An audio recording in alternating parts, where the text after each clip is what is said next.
Здравствуйте, давайте посмотрим, чем удивит вас загаданный мужчина в ближайшее время. Чем же он вас удивит?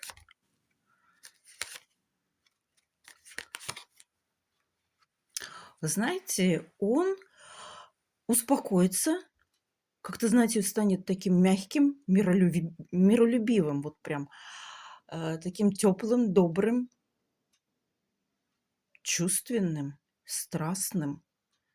Вот как-то, знаете, вот каким-то своим спокойствием, вниманием, желанием быть рядом с вами.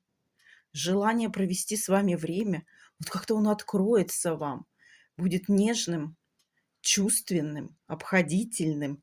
И вы знаете, вот смиренность какая-то будет, и вы почувствуете исходящий от него вот поток мира, добра, света, любви.